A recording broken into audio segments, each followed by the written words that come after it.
We all need to vent from time to time, and when we do so, when we have good listeners around, it makes the difficulty so much more bearable. And better so if the person listening can advise us well. So let's sit back, relax, and read some posts from the r/vent subreddit. The first comment is from user Tassandra Lover. Hope I said that properly.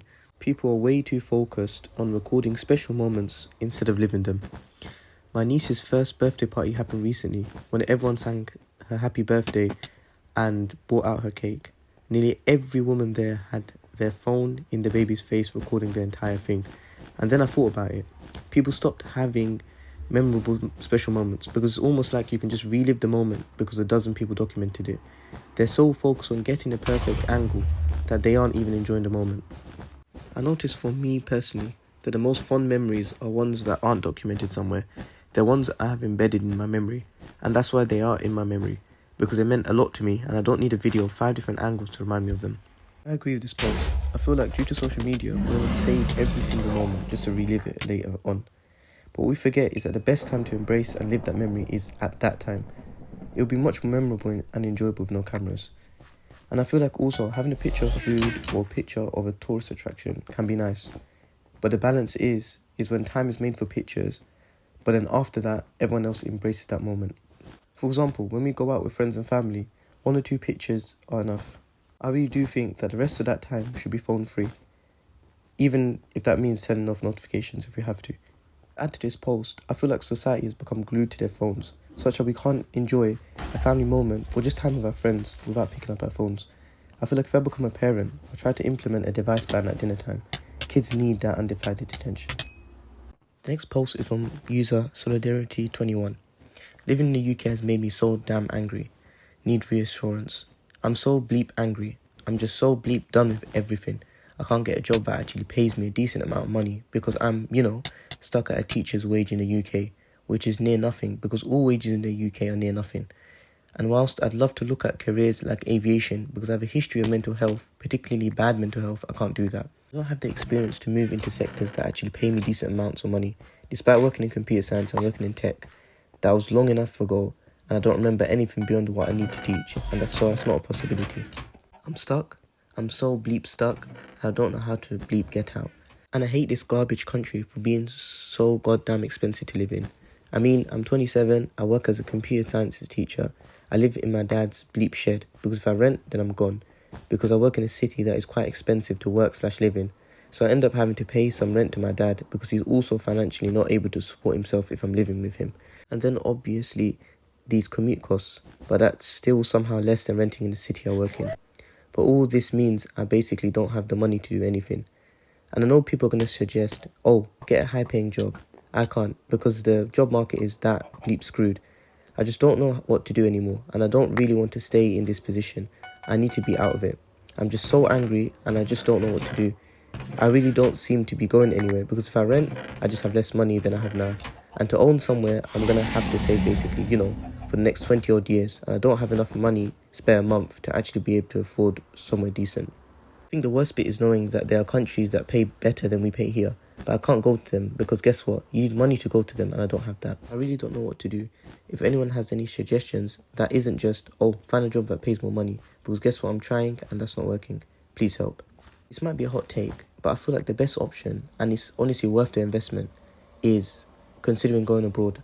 I've had a lot of teachers that taught me go abroad and they said that the pay was good and the kids were much more well behaved. It's sad how in the countries that we love, public sector roles are not being given the true value that they deserve and wages are not in line with the worsening living crisis as well as inflation. If you were to go to private schools or abroad, you'd probably get double what you're earning and that's just a sad state today. Another way I've seen people work through the cost of living crisis is through pursuing a hobby and try to market that on social media. I followed closely throughout the years small content creators who are pursuing a passion of theirs, be it cooking or woodwork, and slowly they shot to fame. And this side income really helps them day to day. It could be worth a shot. And we're all feeling that crunch on our living standards throughout the world, and it's getting worse day by day. I really pray and hope things get easier for you. Next post is from user English Apache. I'm 22 years old and I weigh 600 pounds. I'm 22 years old, I'm 600 pounds, statistically ill, likely die by the time I'm 30. I have a job where I walk and I live at home with my mother. She tries her best for me, she truly does, But I think sometimes he just looks at me with disgust. And the monster I've become a shallow sense of what I used to be. And I don't know what I'm doing anymore in my life. I wanted to be in a relationship and decently fit.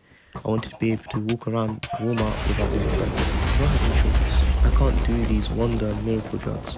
I've even attempted to find out ways I could possibly sign up as a test patient, but to no avail. And I want to go to therapy, but if health insurance doesn't exist, so that can't happen. I work in a psychiatric hospital, and every day my job is helping these patients who are at the bottom of their feelings. And I've felt like them for so long, so long. And I genuinely can't stand this weight anymore. I don't know what to do anymore. I'm truly a monster and I hate going outside. I'm sorry for ranting this much, but truly, maybe this will help and I finally say what I've been thinking for half a decade. First thing I'd like to say is I really do appreciate you for speaking out. It's not easy, and it's very easy to just bottle it in and ignore it and not speak to others. But this is a call for help, and I hope what I say is going to benefit you and others that are watching this video. I'm someone that struggled to maintain a good weight, and I still do. I think it boils down to two things: exercise and diet. It's really that simple. I'm not a gym guy, so I don't go to gym to solve my exercise issue. I used to also walk for about 5 minutes and I get tired immediately.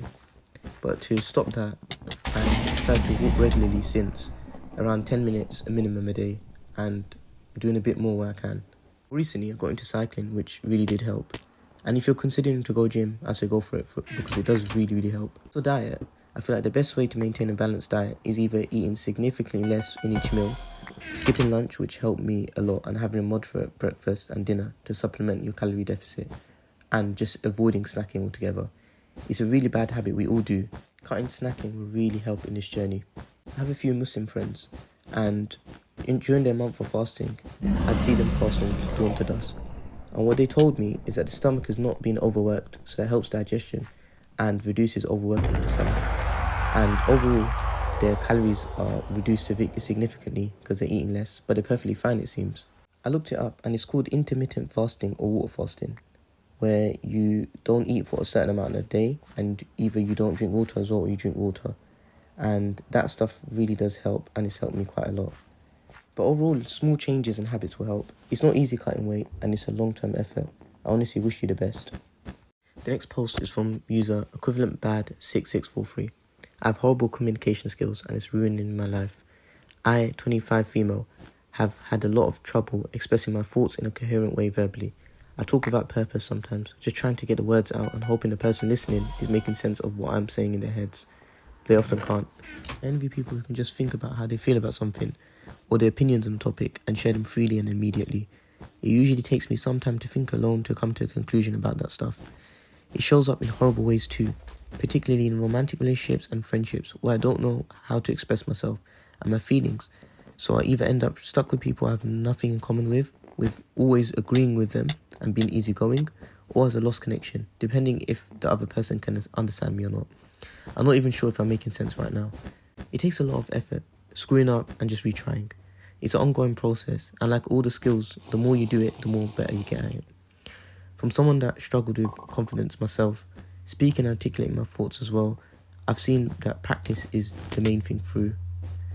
And if you have a supportive friend who you can talk to regularly, that can also help a lot. And another thing that's helped me a lot is journaling, because you get that chance to articulate yourself and you can work on it as you go.